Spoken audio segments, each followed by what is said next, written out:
नमस्कार, मैं दुष्यंत सिंह एक बार फिर से आप सभी लोगों का बहुत बहुत स्वागत करता हूं। आशा करता हूं आप सभी अच्छे होंगे और आपकी तैयारी भी बहुत ही बढ़िया तरीके से चल रही होगी। यूपीपीएससी आरओ यारो और यूपीपीसीएस प्रीलिम्स को ध्यान में रखते हुए हम यूपी स्पेशल जीके को कवर कर रहे हैं। तो सबसे पहले जान लेते हैं कि आज के इस क्लास में हम क्या क्या पढ़ने वाले हैं, किन किन चीज़ों के बारे में बात करने वाले हैं। सबसे पहले हम जानेंगे उत्तर प्रदेश के उद्योगों के विषय में। इसके साथ साथ बात करेंगे उत्तर प्रदेश के प्रमुख शोध संस्थानों के विषय में, रिसर्च इंस्टीट्यूट के बारे में, और उत्तर प्रदेश के जितने भी खनिज हैं वे कहाँ कहाँ पाए जाते हैं, उत्तर प्रदेश के प्रमुख ऊर्जा संसाधन कौन कौन से हैं। उन सारी चीज़ों को आज के इस क्लास में हम कवर कर लेंगे। पॉइंट पर आने से पहले आपको एक ज़रूरी चीज़ बता देना चाहता हूं कि इसके बाद में जैसे ही हमारी यूपी जी के खत्म होगी तो हमारा सबसे ज़्यादा जो फोकस रहेगा वो रहेगा यूपी पीसीएस के 30 सालों के जितने भी पेपर हैं उनको मैं आपको कवर कराऊंगा। और अच्छी बात यह है कि उसमें से आधे पेपर मैं आपको पहले ही कंप्लीट करा चुका हूं।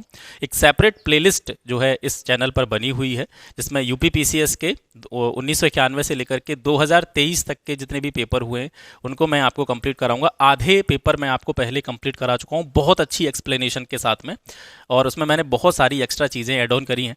तो निश्चित रूप से क्योंकि आरओ का पेपर और यूपी पीसीएस का पेपर लगभग मतलब बहुत ज़्यादा गैप नहीं रहेगा दोनों पेपर्स के बीच में, तो ये आरओ के लिए भी आपके लिए बहुत ज़्यादा बेनिफिशियल रहेगा।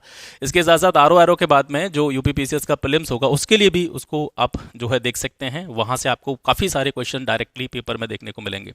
तो जैसे ही यूपी जी की खत्म होती है उसके बाद में हम सीधे किसकी तरफ जाएंगे, यूपी पीसीएस के 30 सालों के पेपर की तरफ। और जैसा कि मैंने आपको कहा है कि आज का दिन ये निकल जाएगा, आज के दिन के बाद में कल का दिन जो आएगा उसमें आपको मैं एग्रीकल्चर का जो भी अपडेटेड डेटा है वो प्रोवाइड कराऊंगा। इसके साथ साथ आरओ के प्रीवियस ईयर पेपर्स में से इकोनॉमिक्स के जितने भी क्वेश्चंस हैं वो आपको जो है कल मिल जाएंगे, है ना। तो ये चीज़ें आप ध्यान में रखिएगा। आगे जो भी चीज़ें हम करने वाले हैं इसके बारे में पहले से ही आपको सूचित करते हुए चल रहा हूँ। तो चलिए स्टार्ट करते हैं और बात करते हैं उत्तर प्रदेश के उद्योगों के विषय में। उत्तर प्रदेश का सबसे बड़ा उद्योग कौन सा है, बृहत्तम उद्योग कौन सा है, तो यहाँ जो है हथकरघा उद्योग जो है उत्तर प्रदेश के बृहत्तम उद्योग के रूप में इसको देखा जाता है। और ये कुछ ऐसे जो बॉक्स में जो चीज़ें दे रखी हैं ना, तो ये चीज़ें ऐसी हैं जहाँ से क्वेश्चंस लगातार रिपीट होते हैं और गत वर्षों की परीक्षाओं में जहाँ से लगातार प्रश्न बनते हैं उन चीज़ों को यहाँ पर बॉक्स में दिया गया है। तो ये ऐसे कुछ पॉइंट हैं जो कि लगातार पूछे जा रहे हैं पिछले कुछ वर्षों से। उत्तर प्रदेश का बृहत्तम उद्योग हथकरघा उद्योग है। उत्तर भारत का मैनचेस्टर किस जिले को कहा जाता है, यूपी के किस डिस्ट्रिक्ट को कहा जाता है, तो वो है कानपुर। चूड़ी उद्योग जो है किस जगह पर फेमस है, फिरोजाबाद में। हालांकि कौन कौन से प्रमुख उद्योग हैं इसके बारे में नीचे आप डिटेल में पढ़ेंगे। प्रदेश में एल्यूमिनियम उद्योग रेणुकूट जो है, जो कि सोनभद्र का एक जिला है।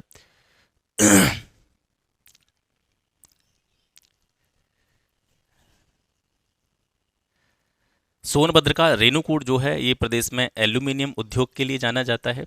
चुर्क और डाला ये भी सोनभद्र में है, ये सीमेंट के कारखानों के लिए फेमस है। स्कूल ऑफ पेपर टेक्नोलॉजी कहाँ पे है, ये सहारनपुर में है। और झांसी में जो है आपका ट्रांसफार्मर बनाने का केंद्र है। इसके साथ साथ मेरठ में भी जो है ट्रांसफार्मर बनाए जाते हैं। कृत्रिम रबर कहाँ पे बनाई जाती है, तो ये मोदी नगर में बनाई जाती है, गाजियाबाद में। कपड़ा अनुसंधान संस्थान ये भी आपका गाजियाबाद में है। उत्तर प्रदेश वित्तीय निगम ये आपका कानपुर में है। इसके साथ साथ कानपुर में ही है आपका उत्तर प्रदेश राज्य औद्योगिक विकास निगम। उत्तर प्रदेश लघु उद्योग निगम ये भी आपका कानपुर में है। Software technology park Uttar Pradesh में कहाँ कहाँ है, तो ये नोएडा में है, मेरठ में है, कानपुर में है, लखनऊ में है, प्रयागराज में है। तो ये जो स्थान हैं आप याद रखेंगे, इंपॉर्टेंट है। नोएडा, मेरठ, कानपुर, लखनऊ, प्रयागराज, इसमें जो है उत्तर प्रदेश में क्या है, सॉफ्टवेयर टेक्नोलॉजी पार्क हैं। तो ये कुछ ऐसे चीज़ें हैं जो बॉक्स में आपको दे रखी हैं जहाँ से क्वेश्चंस जो है लगातार रिपीट हुए हैं। अब यहाँ से देखिए, उत्तर प्रदेश बजट 2023-24 के अनुसार चीनी उत्पादन की दृष्टि से उत्तर प्रदेश देश में सबसे पहले स्थान पर है। ठीक है, चीनी उत्पादन में यूपी का सबसे पहला स्थान है। दूसरे स्थान पर कौन है, महाराष्ट्र। राज्य में वर्ष 1903 में भारत की पहली चीनी मिल स्थापित की गई थी उत्तर प्रदेश में ही। उत्तर प्रदेश में कहाँ पे स्थापित की गई थी, देवरिया प्रतापपुर में। ठीक है, और ये बहुत इंपॉर्टेंट है, काफ़ी बार पूछा गया क्वेश्चन है। जो सबसे पहली चीनी मिल थी भारत की वो कहाँ पे स्थापित हुई थी, यूपी में, प्रतापपुर में। तो ये 1903 में स्थापित हुई थी, ये याद रखेंगे। सूती वस्त्र उद्योग की दृष्टि से उत्तर प्रदेश का देश में कौन सा स्थान है, तीसरा स्थान है। और अगर पूछा जाए आपसे कि यूपी में सबसे ज़्यादा कागज़ उद्योग की मिलें किस जिले में है, तो मुजफ्फरनगर जिले में है। राज्य में कृषि के बाद में सर्वाधिक रोजगार उपलब्ध कराने वाला क्षेत्र कौन सा है, हथकरघा क्षेत्र। हथकरघा क्षेत्र के बारे में आपने देखा था, ये उत्तर प्रदेश का सबसे बड़ा उद्योग है, बृहत्तम उद्योग है। लेकिन इससे पिछली क्लास में जब हमने उत्तर प्रदेश की कृषि के विषय में पढ़ा था तो हमने वहाँ पे ये जाना था कि उत्तर प्रदेश की जो ज़्यादातर जनसंख्या है वो अपनी आजीविका के लिए किस पर निर्भर करती है, वो कृषि पर निर्भर करती है। सबसे ज़्यादा रोजगार कृषि क्षेत्र से जो है उत्तर प्रदेश को मिलता है। और कृषि क्षेत्र के बाद में दूसरा जो इम्पोर्टेंट एरिया है, सेक्टर है, वो है आपका उद्योगों में हथकरघा क्षेत्र। हथकरघों की संख्या की दृष्टि से उत्तर प्रदेश का देश में 5वां स्थान है, ये आप याद रखेंगे। उत्तर प्रदेश कालीनों के लिए भी प्रसिद्ध है और भारत के कुल कालीन प्रोडक्शन का लगभग 90% अकेले उत्तर प्रदेश से जो है प्रोड्यूस किया जाता है। वर्ष 2019-20 में उत्तर प्रदेश के सकल राज्य मूल वर्धन, ये क्या होता है, ये जीवीए होता है, जीवीए, ग्रॉस वैल्यू एडेड। ये जो कुछ ऐसे टर्म्स हैं इकोनॉमी के, क्योंकि बजट और जो आर्थिक समीक्षा है वो भी इसी में मैं आपको कंप्लीट कराऊंगा आगे जब भी आप पढ़ेंगे। तो बजट और आर्थिक समीक्षा पढ़ने से पहले मैं आपको ये सलाह दूंगा कि मैंने एनसीईआरटी की इकोनॉमिक्स पूरी कंप्लीट कराई हुई है। तो वहाँ पर जो एक बजट की पूरी भूमिका है कि बजट किस तरीके से तैयार किया जाता है और कौन कौन से इंपॉर्टेंट टर्म्स हैं जिनके बारे में जनरली हमको पता नहीं होता है, कि जैसे जीवीए क्या है, जीडीपी क्या है, एनएनपी क्या है ना, और ये किस तरीके से कैलकुलेट होते हैं। तो वो सारी चीज़ें मैंने उसमें कराई हुई हैं। मैं उसका लिंक दे दूंगा जब मैं आपको बजट और वो सारी चीज़ें कंप्लीट कराऊंगा, तो उसको वहाँ से पहले देखिएगा, टर्म्स को समझिएगा किस तरीके से ये सारी चीज़ें मैटर करती हैं। तो वो सारी चीज़ आपको समझ में आ जाएंगी। तो ये सकल मूल्य राज्यवर्धन ये क्या होता है, ये सारी चीज़ें आपको बहुत अच्छी तरीके से समझने में जो है कोई दिक्कत नहीं होगी, है ना। तो 2019-20 में उत्तर प्रदेश के सकल राज्य मूल वर्धन में यानी जीवीए में जो योगदान है स्थायी मूल्य पर, वो किस क्षेत्र से सर्वाधिक है, तो प्राथमिक क्षेत्र से 23% है, द्वितीय क्षेत्र से 26.8% है, तृतीय क्षेत्र से जो है 50.2% है। तृतीय क्षेत्र कौन सा क्षेत्र होता है आपका, ये सर्विस सेक्टर होता है। द्वितीय क्षेत्र आपका औद्योगिक क्षेत्र होता है। प्राथमिक क्षेत्र आपका जो है कृषि और संबद्ध क्षेत्र होता है, जिसमें कृषि और उससे जुड़ी हुई गतिविधियां की जाती हैं। तो जीवीए में एक तरह से आप कह सकते हैं राज्य की जीडीपी में सबसे ज़्यादा कंट्रीब्यूशन जो है वो किसका है, सर्विस सेक्टर का है। दूसरे स्थान पर आपका जो औद्योगिक क्षेत्र है, द्वितीय क्षेत्र उसका है, और तीसरे स्थान पर क्या है आपका प्राथमिक क्षेत्र है जो कृषि का क्षेत्र है। उत्तर प्रदेश में 28 स्पिनिंग मिल और 74 कपड़ा मिल गैर लघु उद्योग क्षेत्र में हैं। गैर लघु उद्योग क्षेत्र में है कितनी कपड़ा मिले हैं, 74 कपड़ा मिले हैं, और स्पिनिंग मिल कितनी है, 58। तो ये स्पिनिंग मिल क्या होती है, स्पिनिंग मिल जनरली आप इस तरीके से समझ सकते हैं कि जो धागा बनाया जाता है कपास से, जो भी कपास की खेती होती है वहाँ से जो धागे का निर्माण किया जाता है वो स्पिनिंग मिल में किया जाता है, और उस धागे से जो कपड़ा बनाया जाता है वो कपड़ा मिलों में तैयार किया जाता है ना।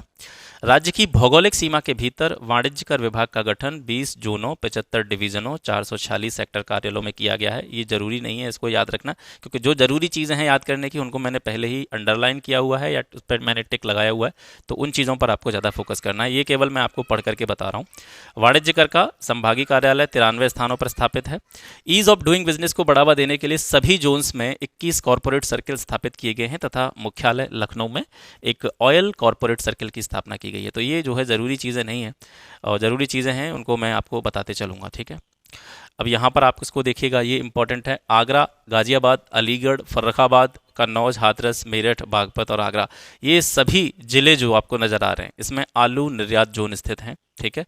तो इस तरीके से आपसे प्रश्न पूछा जा सकता है, निम्न में से किस जिले में आलू निर्यात जोन स्थित नहीं है ना। आम निर्यात जोनों की बात करेंगे तो ये सहारनपुर, मुजफ्फरनगर, बिजनौर, मेरठ, बागपत और बुलंदशहर, इनमें आम निर्यात जोन स्थित हैं। सब्जियों का जो निर्यात जोन है वो विशेष रूप से लखनऊ, उन्नाव, हरदोई, सीतापुर, बाराबंकी, इनमें जो है सब्जियों का निर्यात जोन स्थित है। अब यूपी की जब बात आती है तो यहाँ पर बहुत सारी अलग अलग चीज़ों का निर्माण किया जाता है, बहुत सारे जो है छोटे छोटे उद्योग हैं, है ना। तो इसमें सबसे पहले हम बात करते हैं ओडीओपी की, वन डिस्ट्रिक्ट वन प्रोडक्ट की। और वन डिस्ट्रिक्ट वन प्रोडक्ट के हिसाब से कौन कौन से ज़िले के लिए कौन कौन से उत्पाद हैं उनको अगर आप कहेंगे तो मैं अलग से एक जो है कागज़ पर लिख करके आपको बता दूंगा। तो एक जिला एक उत्पाद की जो अवधारणा है, इसका जो कॉन्सेप्ट है वो किस देश से लिया गया है, ये जापान से लिया गया है। उत्तर प्रदेश देश का 5वां सबसे बड़ा रेशम उत्पादक राज्य है, ठीक है। भारी, मध्यम और लघु उद्योगों के निवेश प्रस्तावों को सुविधाजनक बनाने के लिए एक योजना प्रारंभ की गई थी 2009 में, वो थी निवेश मित्र योजना। तो योजना ये कब लागू की गई, कब स्टार्ट करी गई, इसकी आपको सन याद रखनी है, 2009 में। और निवेश मित्र योजना का उद्देश्य क्या था कि जितने भी लघु उद्योग हैं, भारी उद्योग हैं, मध्यम उद्योग हैं, उसमें जो है अलग अलग जो कंपनियां हैं वो उसमें इन्वेस्ट करें, उसमें जो है निवेश करें। तो उस निवेश को किस तरीके से सुविधाजनक बनाया जा सकता है, उसके लिए निवेश मित्र योजना स्टार्ट करी गई थी। उत्तर प्रदेश के लघु और कुटीर उद्योग और उद्योगों में आप याद रखेंगे कि जो लघु और कुटीर उद्योग है ना, यहाँ से प्रश्न जो है बनने की संभावना सबसे ज़्यादा रहती है। हालांकि इसको लिस्टिंग के रूप में भी नीचे दिया गया है, पर एक बार नज़र मैप पे भी डाल लेंगे तो जो है ठीक रहेगा, क्योंकि मैप से जो है चीज़ें एक तरीके से एक जब हम चीज़ों को विजुलाइज करते हैं, देखते हैं, तो वो चीज़ें जल्दी से हमको याद हो जाती हैं। तो इसमें भी जो ज़रूरी ज़रूरी चीज़ें हैं मैं आपको एक बार बता देता हूँ। तो सबसे पहले शुरुआत करते हैं सहारनपुर से। सहारनपुर में बनाए जाते हैं लोहे के बाट, और इन सभी उद्योगों में से और स्थानों में से जो इम्पोर्टेंट हैं वो मैं आपको बताते चलूँगा, उनको अंडरलाइन करते चलिएगा। तो सहारनपुर में लोहे के बाट बनाए जाते हैं, ये पूछा गया है कई बार, ठीक है। लकड़ी पर नक्काशी का काम किया जाता है। इसके अलावा माचिस उद्योग हो गया, सिगरेट उद्योग, हथकरघा उद्योग, है ना, सूती वस्त्र भी जो है सहारनपुर में बनाए जाते हैं। मेरठ को याद रखिएगा, मेरठ में खेल का सामान जो है विशेष रूप से बनाया जाता है ना, खेल के सामान के लिए जो है मेरठ जो है आपका फेमस है। बिजनौर में हथकरघा उद्योग हो गया, सूती वस्त्र, कंबल निर्माण, लकड़ी की नक्काशी, ये जो है उसमें किए जाते हैं। अब इसमें कन्फ्यूजन आपको कहाँ पे हो सकती है कि जैसे हमने सहारनपुर देखा, सहारनपुर में भी लकड़ी की नक्काशी हो रही है। बिजनौर है, बिजनौर में भी लकड़ी की नक्काशी का काम किया जाता है। तो इन जिलों में से जो सबसे प्रमुख काम है वो आपको याद रखना है। जैसे सहारनपुर का सबसे प्रमुख काम क्या है, लोहे के बाट, है ना। मेरठ का सबसे इम्पॉर्टेंट काम क्या है, वो है खेल का सामान बनाना, है ना। बिजनौर जो है ये प्रमुख रूप से हथकरघा उद्योग के लिए जाना जाता है। मुरादाबाद में पीतल के बर्तन बनाए जाते हैं, ठीक है। पीतल के बर्तन कहाँ पे बनाए जाते हैं, मुरादाबाद में। रामपुरी चाकू के लिए फेमस है, ठीक है। चाकू का उद्योग है यहाँ पे, और जो यहाँ के चाकू होते हैं उनको रामपुरी चाकू कहा जाता है। बरेली प्रमुख रूप से दियसलाई उद्योग के लिए फेमस है, दियसलाई उद्योग, ठीक है। इसके अलावा बैंत की छड़ियाँ भी जो है बरेली में निर्मित करी जाती हैं। इसके अलावा बरेली सुरमा उद्योग के लिए भी फेमस है, ये भी आप जानते हैं, है ना। शाहजहाँपुर जो है यहाँ पे दरियाँ बनाई जाती हैं, दरी निर्माण। लखनऊ में सबसे इम्पॉर्टेंट चीज़ है जरी और चिकन का काम, ये आप याद रखेंगे। चिकन खाने वाला नहीं है, ये एक तरह का एक कह सकते हैं एक आर्ट है कपड़े को एक तरह से डिजाइन करने की। तो जरी और चिकन का काम उसको कहा जाता है। तो ये जो है विशेष रूप से उसके लिए फेमस है लखनऊ। यहाँ से अम्बेडकर देखेंगे, अम्बेडकर नगर में हथकरघा और सूती वस्त्र उद्योग के धंधे चलते हैं।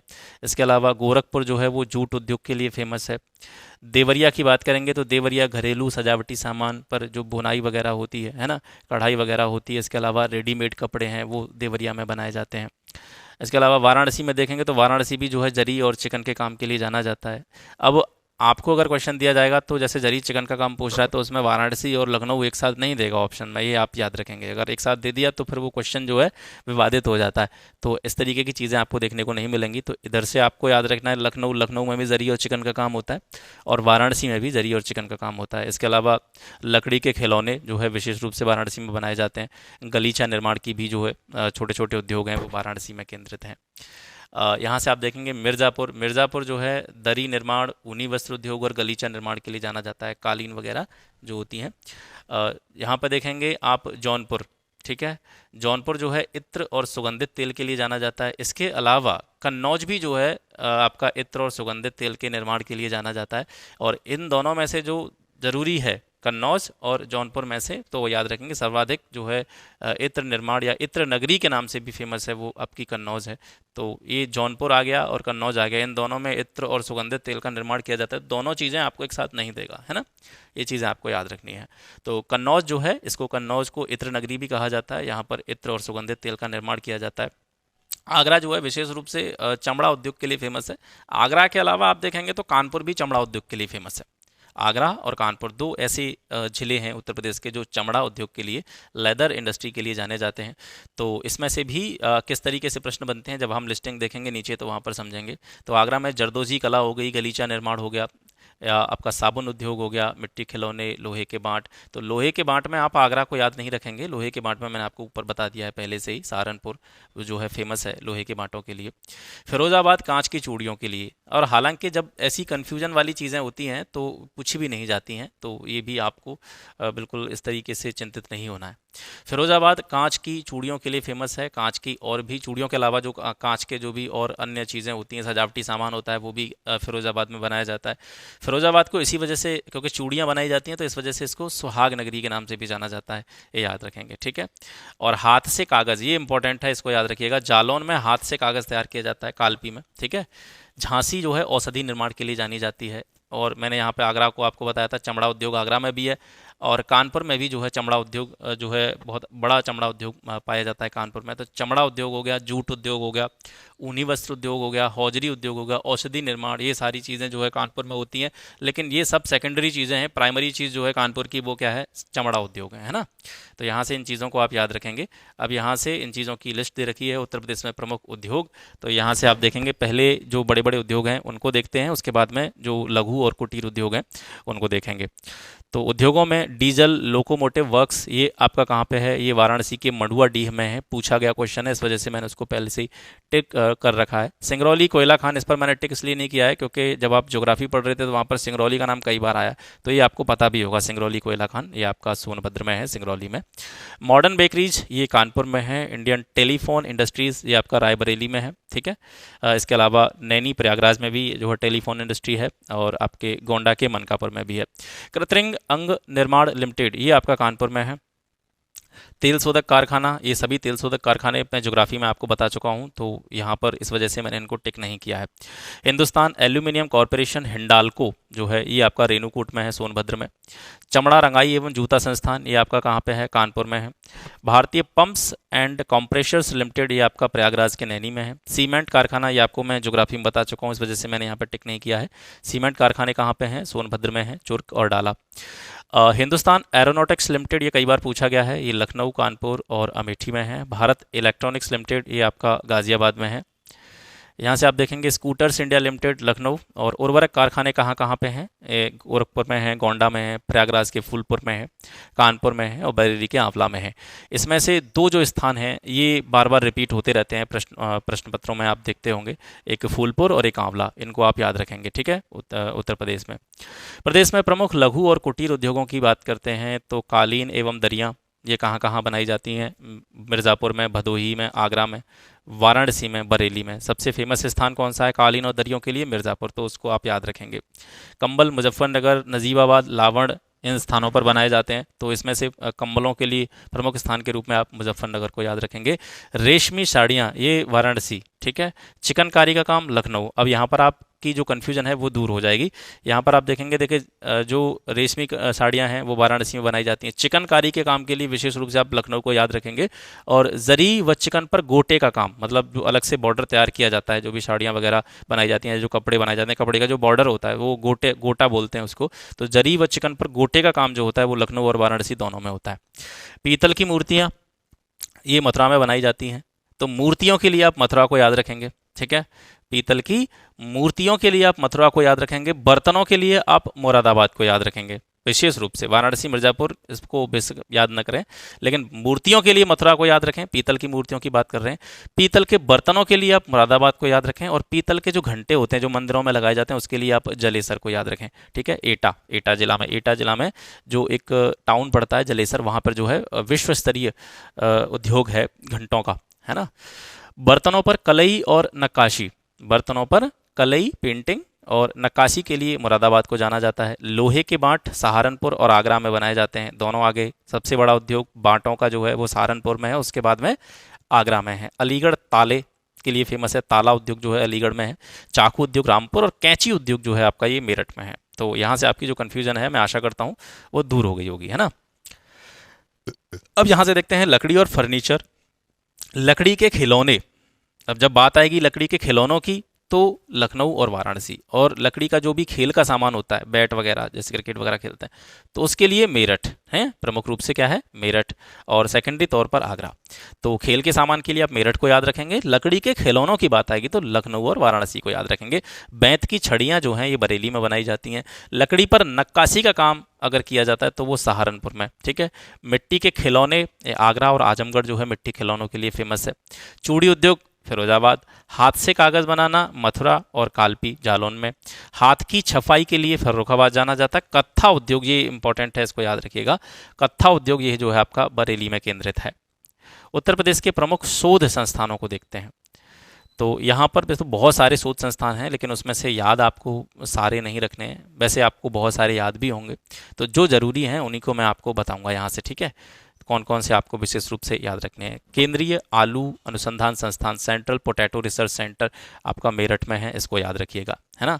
और देखिए ये जो है बुलंदशहर में जो केंद्रीय कांच एवं सिरेमिक अनुसंधान और प्रसार केंद्र, इसको लेकर के बड़ी कन्फ्यूजन हो जाती है, क्योंकि जब भी कांच अनुसंधान की बात होती है तो क्योंकि कांच का उद्योग जो है सबसे ज़्यादा कहाँ पे होता है, फिरोजाबाद में होता है। कांच की चूड़ियाँ, कांच के जो भी और कलाकृतियाँ चीज़ें हैं वो सब फिरोजाबाद में बनाई जाती हैं। तो ये पूछा गया क्वेश्चन है, बुलंदशहर के खुर्जा में जो है केंद्रीय कांच और सिरेमिक अनुसंधान केंद्र है, तो इसको लेकर के अब फिरोजाबाद की तरफ चले जाते हैं बहुत सारे लोग, तो ये इंपॉर्टेंट है, इसको याद रखिएगा, कन्फ्यूजन क्रिएट करता है। केंद्रीय कांच और सिरेमिक अनुसंधान केंद्र जो है ये बुलंदशहर के खुर्जा में है, और जो कांच का उद्योग है वो केंद्रित है आपका फिरोजाबाद में। यहाँ से देखेंगे आप national research centre for meet, ये आपका बरेली में है। इसके अलावा पक्षी अनुसंधान संस्थान भी आपका बरेली में है। लखीमपुर खीरी में है आपका केंद्रीय पशु प्रजनन फॉर्म। यहाँ पर मुझे लगता है कि शायद आपको ये चीज़ें ठीक तरीके से विजिबल नहीं हो पा रही होंगी, तो ये सारी चीज़ें लिस्टिंग में नीचे दी गई हैं, तो चिंता की कोई बात यहाँ पर आपके लिए नहीं है। अब जो प्रमुख रूप से जो आपके अनुसंधान संस्थान हैं, लखनऊ के जितने भी अनुसंधान संस्थान हैं इन पर आप थोड़ा सा ध्यान दिएगा। सेंट्रल ड्रग रिसर्च इंस्टीट्यूट, ये भी आपका लखनऊ में है। आम अनुसंधान संस्थान, ये भी आपका लखनऊ में है। सुदूर संवेदन उपयोग केंद्र, ये भी आपका लखनऊ में है ना। इसके अलावा बीरबल साहनी इंस्टीट्यूट, ये भी आपका जो है लखनऊ में है। और इम्पॉर्टेंट है national botanical research institute Lucknow में, इसको भी आप याद रखेंगे। इसके बाद में नीचे चलते हैं। देखिए राजीव गांधी, इंदिरा गांधी के नाम से जो इंस्टीट्यूट हैं ज़्यादातर आपको रायबरेली और अमेठी में मिलेंगे, तो इसको आप याद रखिएगा। एक याद करने का तरीका आपके लिए हो सकता है, जैसे रायबरेली में बात करें तो इंदिरा गांधी राष्ट्रीय उद्यान अकेदमी, इसके अलावा राजीव गांधी विमानन विश्वविद्यालय, है ना, Rajiv Gandhi institute of technology, ये सारे जो हैं आपके रायबरेली में हैं। ऐसे ही अमेठी रायबरेली लगभग बिल्कुल सटे हुए हैं एक दूसरे से, तो अमेठी में भी आप देखेंगे तो राजीव गांधी पेट्रोलियम इंस्टीट्यूट, तो राजीव गांधी या इंदिरा गांधी के नाम से जो आपको इंस्टीट्यूट दिखें वो आप रायबरेली अमेठी में उनको कनेक्ट कर सकते हैं। कानपुर के जो 2 इंस्टीट्यूट हैं या 2 रिसर्च सेंटर हैं वो बड़े इंपॉर्टेंट हैं। एक तो है कि केंद्रीय चर्म अनुसंधान संस्थान, आपको पता है चर्म का मतलब क्या होता है, चमड़ा। चमड़ा अनुसंधान केंद्र जो है वो कहाँ पे है, केंद्रीय सेंट्रल की बात कर रहे हैं हम, कानपुर में है। और कानपुर में जो केंद्रीय चमड़ा अनुसंधान संस्थान है ये चेन्नई की एक इकाई के तौर पर काम करता है, क्योंकि चेन्नई में भी जो है चमड़ा उद्योग केंद्रित है ना। दलहन अनुसंधान संस्थान जो है ये भी कानपुर में है। इसके अलावा Indian institute of sugar technology, ठीक है, ये भी जो है आपका कानपुर में है। भारतीय चमड़ा रंगाई एवं जूता संस्थान, ये भी आपका कहाँ पे है, कानपुर में है, ये आप याद रखेंगे। इसके बाद में यहाँ से आपका मथुरा में आ जाइए। मथुरा में है आपका केंद्रीय बकरी अनुसंधान संस्थान, इम्पोर्टेंट है। मथुरा में आपका केंद्रीय बकरी अनुसंधान संस्थान। आगरा में जो नेशनल जालमा इंस्टीट्यूट फॉर लेप्रोसी है, ये आप याद रखेंगे, पूछा गया है कई बार। आगरा में नेशनल जालमा इंस्टीट्यूट ऑफ लेप्रोसी। इसके बाद में यहाँ से आप देखेंगे गौतम बुद्ध नगर। गौतम बुद्ध नगर में आपको याद रखना है national institute of cancer prevention and research, ये आपका गौतम बुद्ध नगर में है। इसके बाद में नीचे आ जाते हैं शोध संस्थान। भारतीय विश्व विज्ञान अनुसंधान संस्थान, ये लखनऊ में है, ऊपर मैंने आपको बताया है। बॉटनिकल रिसर्च सेंटर, ये भी जो है आपका लखनऊ में है। औषधि अनुसंधान संस्थान लखनऊ में है। Birbal Sahni institute of palaeobotany, ये भी जो है आपका लखनऊ में है। इसके अलावा national bureau of fish genetic resources, ये भी आपका लखनऊ में है। तो लखनऊ के जितने भी हैं ये इंपॉर्टेंट हो जाते हैं, इनको थोड़ा सा जो है इन पर ध्यान दीजिएगा। भारतीय पशु चिकित्सा अनुसंधान संस्थान, ये इज्जत नगर बरेली में है। पक्षी अनुसंधान संस्थान इज्जत नगर बरेली। वीवी गिरी नेशनल लेबर इंस्टीट्यूट, ये आपका कहाँ पे है, नोएडा में है, ठीक है। और ये जो कपड़ा अनुसंधान संस्थान है ये आपका गाजियाबाद में है। सेंट्रल पल्प एवं पेपर रिसर्च इंस्टीट्यूट, ये आपका सहारनपुर में है। बकरी अनुसंधान संस्थान मैंने आपको बताया मथुरा के मखदूम में पड़ता है। और ये आ गया आपका केंद्रीय कांच एवं सिरेमिक अनुसंधान संस्थान और प्रसार केंद्र, ये आपका बुलंदशहर के खुर्जा में है। ये आपको मैं बता ही चुका हूँ पहले। जालमा कुष्ठ एवं अन्य माइक्रोबैक्टीरियल रोग संस्थान, ये आगरा में है। भारतीय कालीन प्रौद्योगिकी संस्थान जो है वो कहाँ पे है, संत रविदास नगर, इसको भदोही के नाम से भी जाना जाता है, ये भदोही में है। Indian institute of vegetable research, सब्जी अनुसंधान संस्थान, ये वाराणसी में है। इंडियन इंस्टीट्यूट ऑफ वेजिटेबल, ये तो हो गया। Indian grain storage management and research institute, ये आपका हापुड़ में है, अनाज अनुसंधान संस्थान। सेंट्रल टेक्सटाइल इंस्टीट्यूट, ये आपका कहाँ पे है, कानपुर में है। कुछ महत्वपूर्ण तथ्य जो अक्सर परीक्षाओं में पूछे जाते हैं, वैसे इसमें से काफ़ी सारे आपने पहले देख ही लिए हैं। राज्य का सबसे बड़ा उद्योग हमने बात की थी, हथकरघा क्षेत्र है। इसके अलावा सर्वाधिक रोजगार देने वाला क्षेत्र कृषि क्षेत्र है, और कृषि क्षेत्र के बाद में दूसरे स्थान पर जो रोजगार देने वाला क्षेत्र आता है वो हथकरघा क्षेत्र आता है।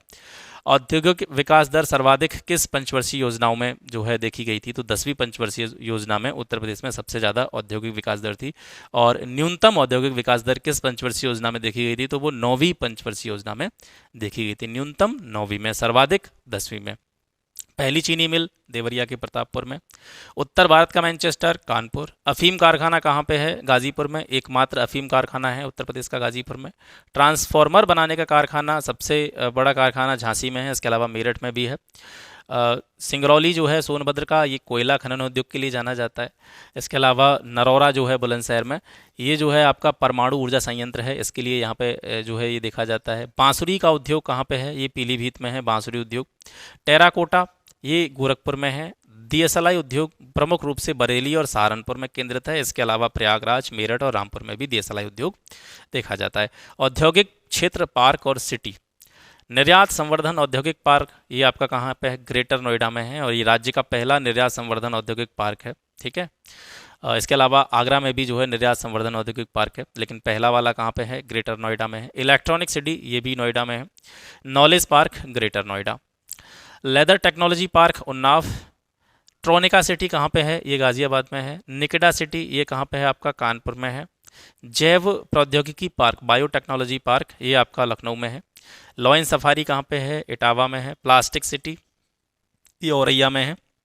रुद्राक्ष कन्वेंशन सेंटर ये आपका वाराणसी में है। औद्योगिक विकास प्राधिकरण। उत्तर प्रदेश औद्योगिक क्षेत्र विकास अधिनियम 1976 के तहत जिनको स्थापित किया गया था उनको देख लेते हैं। नवीन ओखला औद्योगिक विकास प्राधिकरण, इसको संक्षिप्त में बोला जाता है NOIDA, नोएडा। ठीक है। New Okhla industrial development authority 1976 में इसकी स्थापना हुई थी, और इसी वजह से इसको नोएडा कहा जाता है। अब नोएडा जो है एक अपने आप में एक शहर बन गया है, बहुत अच्छा शहर है, काफ़ी प्रोग्रेसिव शहर है।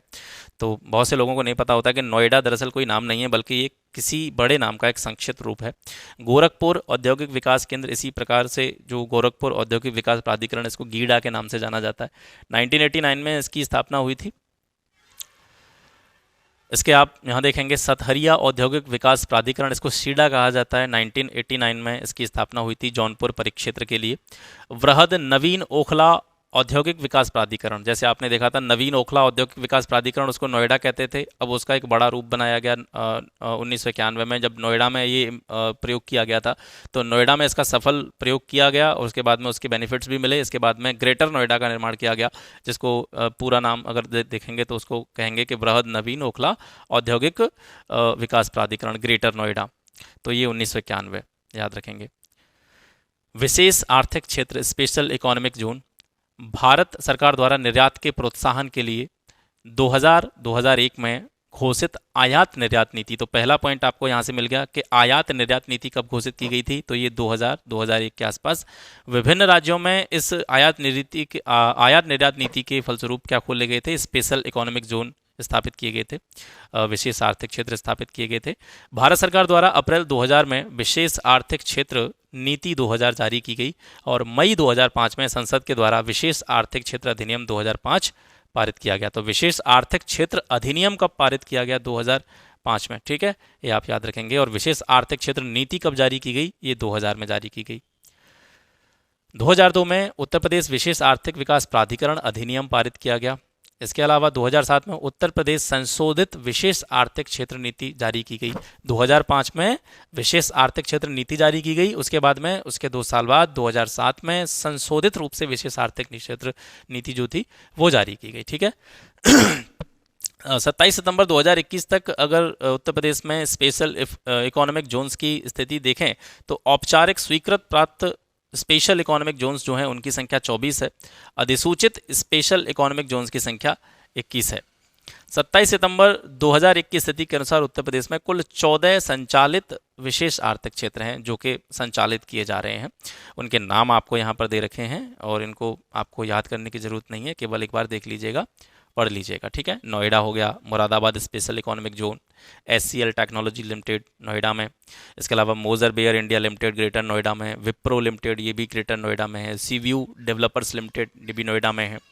इसके अलावा आप यहाँ देखेंगे NIIT technologies limited greater Noida में है। ऑक्सीजन बिजनेस पार्क्स आचविस सॉफ्टेक इसको कहा जाता है संक्षेप में, ये जो है आपका नोएडा में है। Ansal IT city and parks limited ये आपका ग्रेटर नोएडा में है। ज़्यादातर आप देखेंगे जो स्पेशल इकोनॉमिक जोन है वो कहाँ पे हैं, ग्रेटर नोएडा और नोएडा में है। आर्शिया नॉर्दर्न FTWZ लिमिटेड ये आपका बुलंदशहर में है। अर्थ इंफ्राटेक प्राइवेट लिमिटेड ये आपका कहाँ पे है, ग्रेटर नोएडा में है। SCL IT city Lucknow private limited ये लखनऊ में है। और golden tower Infratech private limited Noida में है। और Tata consultancy services limited TCS ये भी आपका कहाँ पे है, नोएडा में है। तो इनके नाम आप ना याद रख पाएँ तो कोई दिक्कत वाली बात नहीं है, ये इतनी सारी चीज़ें याद भी नहीं होती हैं किसी से, तो जो प्रमुख चीज़ें हैं उनको याद रखिएगा। अब इन पूरे जो टॉपिक्स हमने देखे हैं इनसे कौन कौन से प्रश्न अब तक पूछे गए हैं यूपी के विभिन्न एग्जाम्स में, उनको देख लेते हैं। पहला, दीनदयाल हस्तकला संकुल व्यापार सुविधा केंद्र कहाँ पे है, ये वाराणसी में है। ये जो है 2000 ये थोड़ा पुराना प्रश्न है, 2012 का है। तो उस हिसाब से ये प्रश्न पूछा गया था कि हाल ही में एक नई रेल कोच निर्माण कारखाने की नींव कहाँ पे रखी गई है, क्योंकि हाल ही, अब तो हाल ही नहीं है, इस हाल ही को तो बहुत सालें हो गई। 2012 में ये प्रश्न पूछा गया था। तो आपको सिर्फ ऐसा याद रखना है कि रायबरेली में भी जो है रेल कोच निर्माण कारखाना है, ठीक है। जो मैंने जिनको टिक किया है, ठीक है, उनको आप जो है पहले पढ़ चुके हैं या फिर वो ज़रूरी नहीं है, ये मान करके चलेंगे। जिनको मैंने टिक नहीं किया है, जो यहाँ पर ये जैसे ये वाला है, ये वाला है, ये वाला है, तो जिनको मैंने टिक नहीं किया है या अंडरलाइन किया नहीं किया है, तो इसका मतलब ये है कि या तो उनको आप पहले पढ़ चुके हैं, जो भी हम चीज़ें पढ़ते चले आ रहे हैं, या फिर वो ज़रूरी चीज़ नहीं है, ठीक है। तो जो मैंने टिक कर रखा है उसी को मैं आपको यहाँ से बताऊँगा। समय बचाने की कोशिश की जाएगी और ज़रूरी चीज़ों पर ध्यान देने की कोशिश की जाएगी। ब्लैक पॉटरी के लिए ज्योग्राफिकल इंडिकेशन टैग यानी GI टैग उत्तर प्रदेश में किस स्थान से संबंधित है? तो ब्लैक पॉटरी के लिए जो GI टैग मिला है वो निज़ामाबाद को मिला है। उत्तर प्रदेश के किस शहर को कालीन नगरी कहा जाता है? तो कालीन नगरी भदोही को कहा जाता है। गीडा ये आप पढ़ चुके हैं पहले ही। UPSIDC इसका मुख्यालय कहाँ पे है? कानपुर में है। उत्तर प्रदेश में रक्षा गलियारा का केंद्रित क्षेत्र जो है वो कहाँ पर रहता है? वो बुंदेलखंड क्षेत्र में है, रक्षा गलियारा। उत्तर प्रदेश में पहला सॉफ्टवेयर टेक्नोलॉजी पार्क लखनऊ में स्थापित किया गया। कंप्यूटर एडेड डिजाइनिंग परियोजना का केंद्र कहाँ पे है? लखनऊ में है। सुहाग नगरी फिरोजाबाद को कहते हैं। यूरिया का कारखाना जो इफ़को है, इफ़को है ना, इफ़को वाला खाद आपने खेतों में यूज़ करते हुए भी देखा था लोगों को। तो इफ़को यूरिया कारखाना जो है वो कहाँ पे है? ये आंवला में है। डीजल लोकोमोटिव वर्क्स वाराणसी ये जो है डीजल और बिजली के इंजन दोनों का निर्माण करता है अभी वर्तमान में। पहले ये केवल डीजल जो है इंजन बनाता था, इसी वजह से इसको डीजल लोकोमोटिव वर्क्स कहा जाता था। यहाँ से आप देखेंगे उत्तर प्रदेश में स्कूल ऑफ पेपर टेक्नोलॉजी ये सहारनपुर में है। उत्तर प्रदेश में खादी ग्रामोद्योग बोर्ड की स्थापना किस वर्ष हुई थी? ये 1960 में हुई थी। इंपॉर्टेंट क्वेश्चन है, याद रखिएगा। आलू निर्यात जोन हो गई, ये सारी चीज़ें हम पहले पढ़ चुके हैं। रोजगार की दृष्टि से उत्तर प्रदेश का सबसे बड़ा उद्योग है, ठीक है, ये जो है हथकरघा दे रखा है, लेकिन हथकरघा जो है सबसे बड़ा उद्योग नहीं है, ठीक है। सबसे बड़ा उद्योग है आपका कृषि, दूसरे नंबर पर आपका हथकरघा क्षेत्र आता है।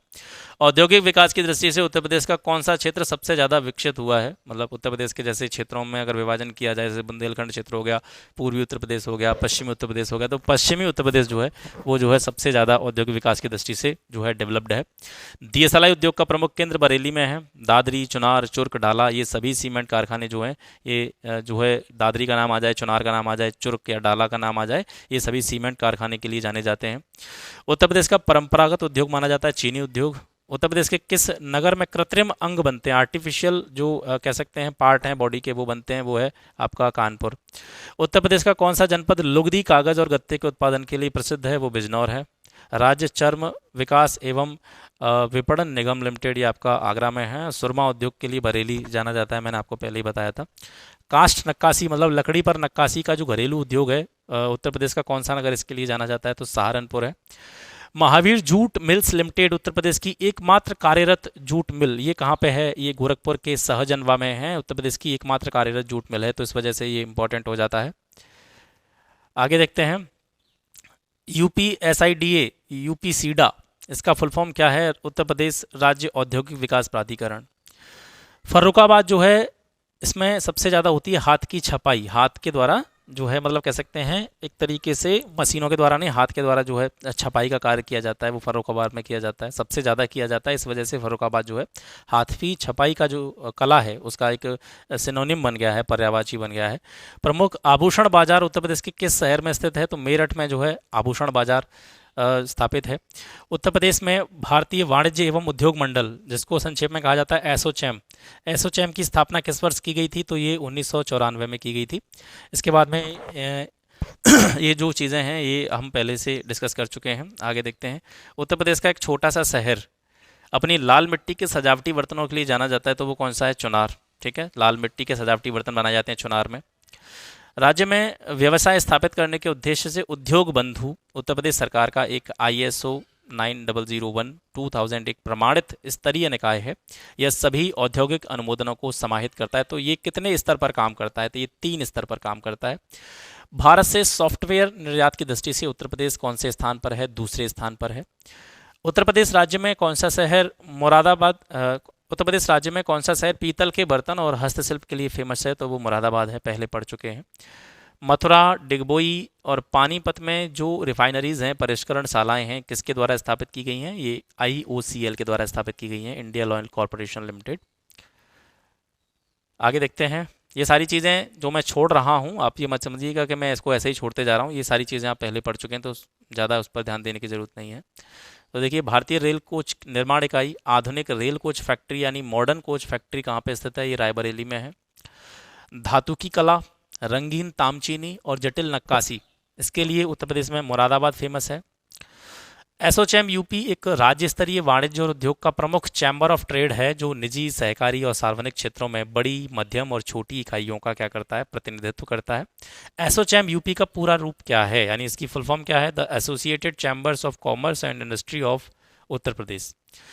उत्तर प्रदेश के किस शहर में लकड़ी से बने ताल वाद्य ढोलक बनाने की 300 छोटी छोटी इकाइयां हैं? तो ढोलक बनाई जाती हैं अमरोहा में।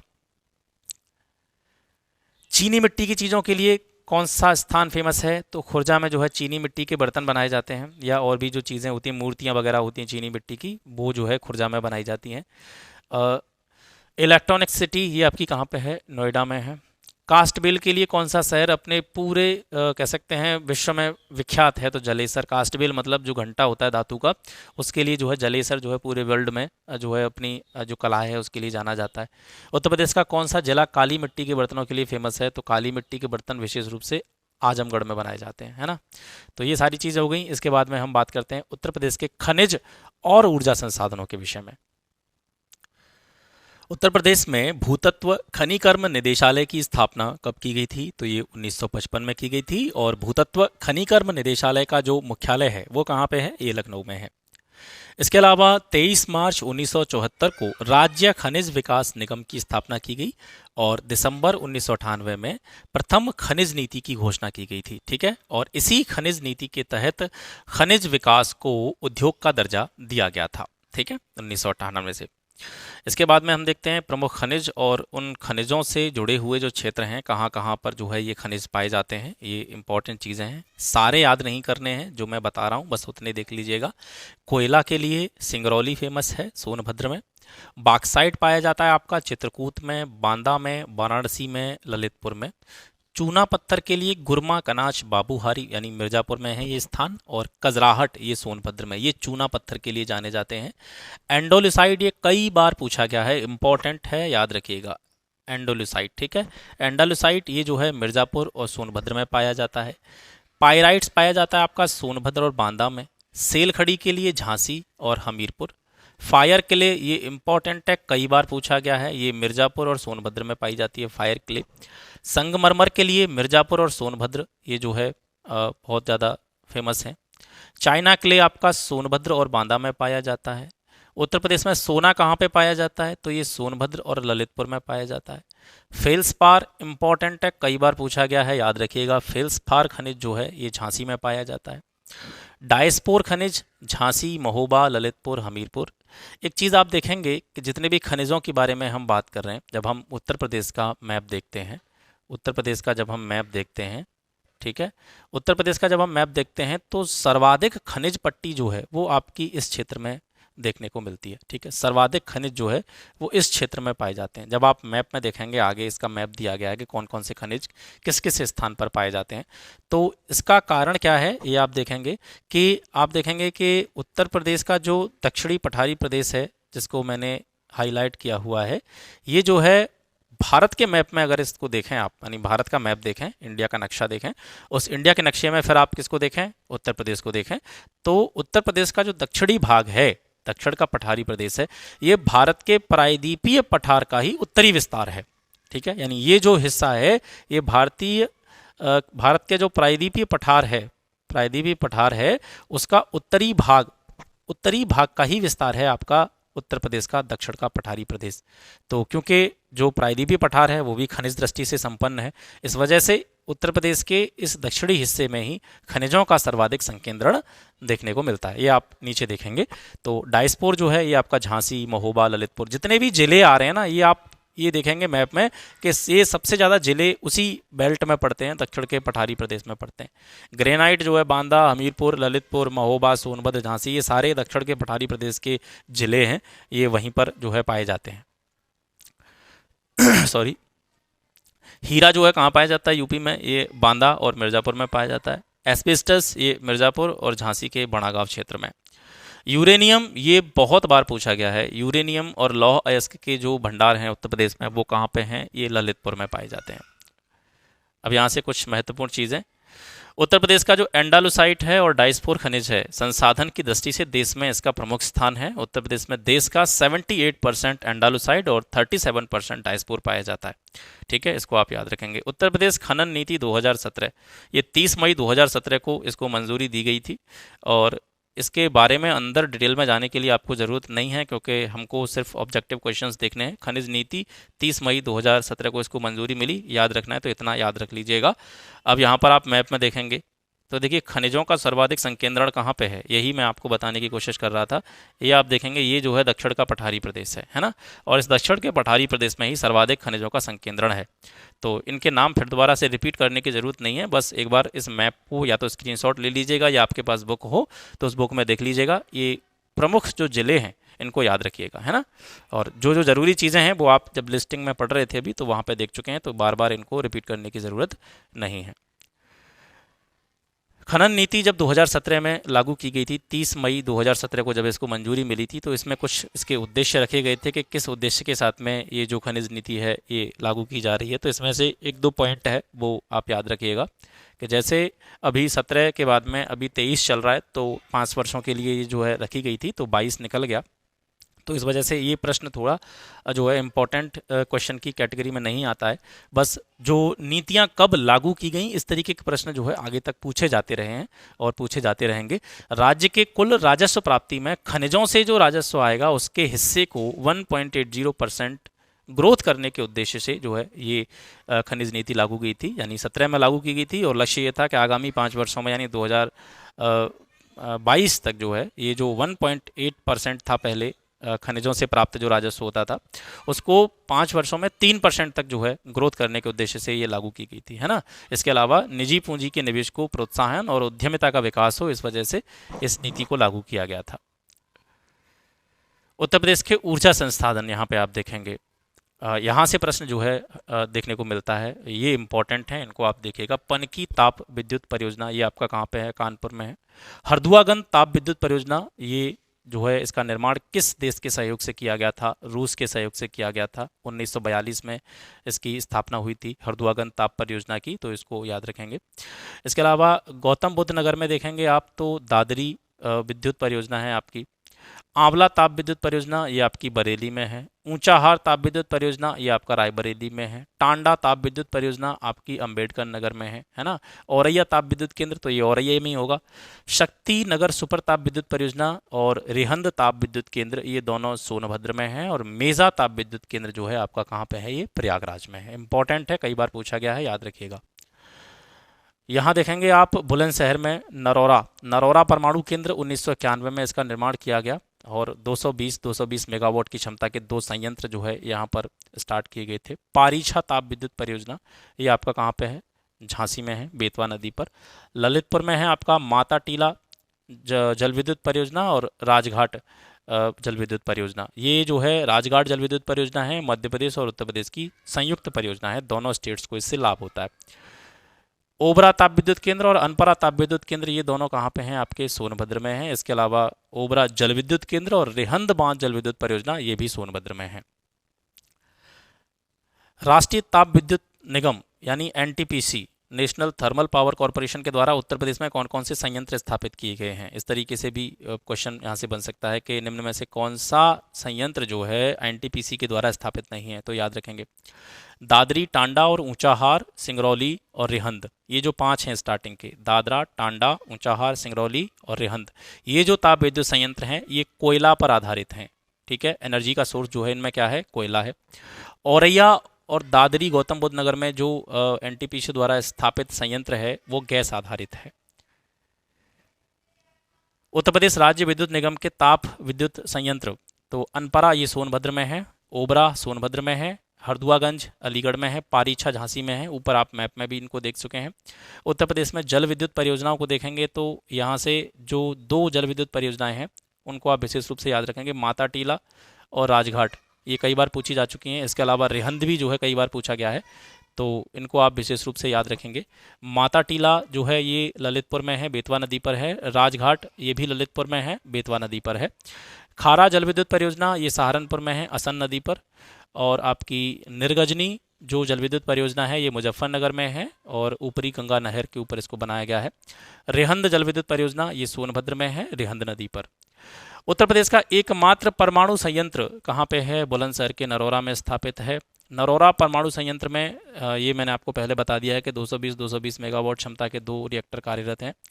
नरोरा परमाणु संयंत्र का पहला जो रिएक्टर था वो 1 जनवरी 1991 को और द्वितीय रिएक्टर जो था 1 जुलाई 1992 से यहाँ पर जो कमर्शियल विद्युत प्रोडक्शन था वो आरंभ हुआ था। 8 मार्च 2019 को प्रधानमंत्री नरेंद्र मोदी द्वारा 660 मेगावाट की संस्थापित क्षमता का पनकी तापीय विद्युत संयंत्र जो है इसका शिलान्यास किया था। तो पनकी तापीय विद्युत संयंत्र कहाँ पे? आपका कानपुर में है। ये कुछ ऐसे प्रश्न जो इस टॉपिक से पूछे गए हैं प्रीवियस एग्जाम्स में, उनको देख लीजिए। उत्तर प्रदेश में कोयले के भंडार पाए जाते हैं सिंगरौली क्षेत्र में, सोनभद्र में। ठीक है, और उत्तर प्रदेश के किस जिले में यूरेनियम पाया जाता है? ललितपुर में पाया जाता है। उत्तर प्रदेश में पाए जाने वाले प्रमुख खनिज जो हैं वो कौन कौन से हैं? लाइमस्टोन और डोलोमाइट। ये ऑप्शन के आधार पर दिया गया था क्वेश्चन। ठीक है, तो इसमें जो है प्रमुख रूप से ऐसी बात नहीं है कि यही जो खनिज हैं उत्तर प्रदेश में सबसे ज़्यादा मात्रा में पाए जाते हैं, तो ऐसा क्वेश्चन ये है नहीं। ठीक है, तो इस पर ज़्यादा ध्यान मत दीजिएगा। ग्रेनाइट पट्टियाँ और स्लेट कहाँ बनाए जाते हैं? ये ललितपुर में बनाए जाते हैं। और नरोरा में क्या है? उत्तर प्रदेश का परमाणु ऊर्जा संयंत्र जो है केंद्र जो है स्थापित है नरोरा में, बुलंदशहर में। और यहाँ से आप देखेंगे रामपुरा जो भारत में पहला गांव है अपना सौर ऊर्जा प्लांट जिसने लगाया था वो कहाँ पे स्थित है? उत्तर प्रदेश में। तो इस तरीके से इसको याद रखेंगे कि उत्तर प्रदेश का कौन सा ऐसा गांव है, पहला गांव है जिसने अपना खुद का सौर ऊर्जा प्लांट लगाया था, तो वो रामपुरा है। उत्तर प्रदेश में पहला तैरता ऊर्जा संयंत्र किस बांध पर बना है? तो ये रिहंद बांध पर बना हुआ है। बेराइट एंडालुसाइट उत्तर प्रदेश के किस जिले में पाए जाते हैं? सोनभद्र में पाए जाते हैं। उत्तर प्रदेश में कौन सा एकमात्र क्षेत्र है जहाँ पे तांबा पाया जाता है? बहुत इंपॉर्टेंट क्वेश्चन है, ललितपुर में पाया जाता है। उत्तर प्रदेश में वैकल्पिक ऊर्जा के विकास के लिए वैकल्पिक ऊर्जा विकास संस्थान की स्थापना कब की गई थी? तो ये 1983 में की गई थी। उत्तर प्रदेश में किस जिले में सबसे पहले सोलर ऊर्जा संयंत्र आरंभ किया गया था? तो अलीगढ़ में सबसे पहला जो सोलर ऊर्जा संयंत्र था वो स्टार्ट किया गया था। तो ये हो गया आज का सेशन। आशा करता हूँ आज का क्लास आपको पसंद आया होगा। और जैसा कि मैंने आपसे कहा है कल आपको कृषि का अपडेटेड डाटा मिल जाएगा। इसके साथ साथ कल ही मैं आपको जो 2001 से लेकर के 2021 तक RO में इकोनॉमिक्स के जितने भी क्वेश्चंस पूछे गए हैं अर्थशास्त्र के उनको भी प्रोवाइड करने की कोशिश करूँगा। यूपीजी के 2-3 दिन में समाप्त हो जाएगी। यूपीजी के बाद में सबसे ज़्यादा फोकस जो हमारा रहेगा वो यूपीपीसीएस के प्रीवियस ईयर पेपर्स पर रहेगा। आधे मैं आपको कंप्लीट करा चुका हूँ, बचे हुए भी जो है मैं आपको दोनों एग्जाम्स से पहले यानी RO और यूपीपीसीएस से काफ़ी समय पहले यानी इसी महीने नवंबर में मैं आपको कंप्लीट करा दूंगा। काफ़ी बढ़िया एक्सप्लेनेशन के साथ में मैंने वो पेपर्स वहाँ पर डाले हुए हैं, आप उनको देखिए। निश्चित रूप से आपका जो है दोनों पेपर्स की बात करें RO या यूपीपीसीएस प्रीलिम्स की, दोनों के दोनों पेपर्स में वो सारे पेपर्स आपके लिए बहुत ज़्यादा बेनिफिशियल रहेंगे।